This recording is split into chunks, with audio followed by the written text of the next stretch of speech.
नमस्ते बच्चों आज हम पढ़ेंगे कक्षा 10 में पद भाग पाठ 8 झांसी की रानी। बच्चों सबसे पहले हम पढ़ेंगे कवयित्री परिचय। सुभद्रा कुमारी चौहान का जन्म प्रयाग जिले के निहालपुर ग्राम में हुआ था।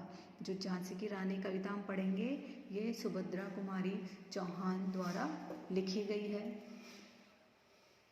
उन्होंने असहयोग आंदोलन में प्रमुख भूमिका निभाई थी।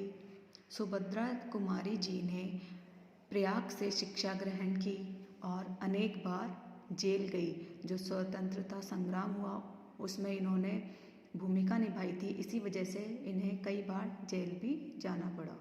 विद्यार्थी काल से ही कविता लेखन करते हुए आप हिंदी साहित्य की राष्ट्रीय भावधारा की प्रमुख कवयित्री रही। इन्होंने जो भी कविताएं लिखी ज़्यादातर वो राष्ट्रीय धारा से भावधारा से संबंधित थी और इन्होंने अपने शिक्षा विद्यार्थी काल से ही कविताएं लिखना शुरू कर दिया था। झांसी की रानी कविता से इन्हें विशेष ख्याति प्राप्त हुई। ख्याति का अर्थ है प्रसिद्धि।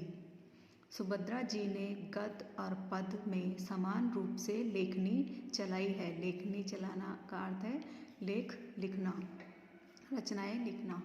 कर्मवीर आपकी कविताओं का प्रथम संकलन है। इनकी जो पहली कविता है, रचना है, वो कर्मवीर है। इसके अतिरिक्त पारिवारिक कविताएं यथा वात्सल्य प्रेम, पति प्रेम की भावना से अनुप्राणित है। बिखरे मोती इनका प्रसिद्ध काव्य संग्रह है।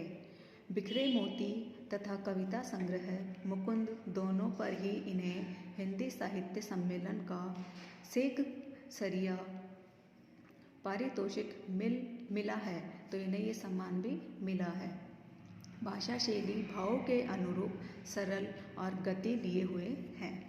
आगे हम पढ़ेंगे पाठ परिचय।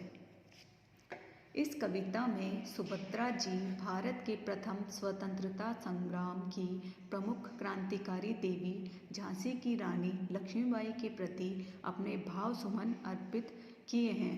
जो पहला आज़ादी के लिए युद्ध हुआ था उस 1857 में, उससे संबंधित जो घटना थी वो बताई गई है, जो रानी लक्ष्मीबाई से संबंधित है। इस कविता में झांसी की रानी लक्ष्मीबाई के अदम्य साहस एवं शौर्य की गाथा गाई गई है। लक्ष्मीबाई ने सन 57 की क्रांति का नेतृत्व करते हुए निराश और हताश राजा महाराजाओं में आशा का संचार किया।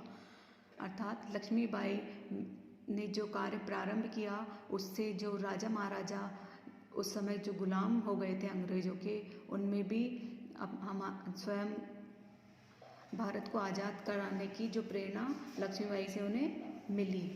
लक्ष्मीबाई वीर शिवाजी की शौर्य गाथाएं सुन सुनकर एवं तलवार, बर्छी, कटार के साथ खेलकर बड़ी हुई थी।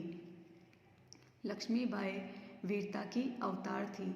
झांसी के राजा के साथ इनका विवाह हुआ, किंतु दुर्भाग्य से उनके पति शीघ्र ही चल बसे। चल बसना मतलब मृत्यु को प्राप्त हो जाना, और 23 वर्ष की आयु में रानी विधवा हो गई। इधर अंग्रेजों की गिद्ध दृष्टि झांसी पर पड़ी और वे झांसी को लावारिस मानकर अपना झंडा फहरा देते हैं। लावारिस अर्थात जिसका कोई वारिस ना हो। किंतु रानी लक्ष्मीबाई ने मरते दम तक अंग्रेजों से लोहा लिया और झांसी की रक्षा की। अंत में रानी लक्ष्मीबाई को यमुना के तट पर अंग्रेजों ने घेर लिया। यहाँ पर लक्ष्मीबाई अपनी सहेलियों कान्हा और मंदरा के साथ बहादुरी से लड़ती हुई वीर गति को प्राप्त हुई। तो बच्चों इस वीडियो में हमने झांसी की रानी पाठ 8 जो कवयित्री है उनका जीवन परिचय और पाठ परिचय पढ़ा। आगे जो कविता है हम नेक्स्ट वीडियो में पढ़ेंगे।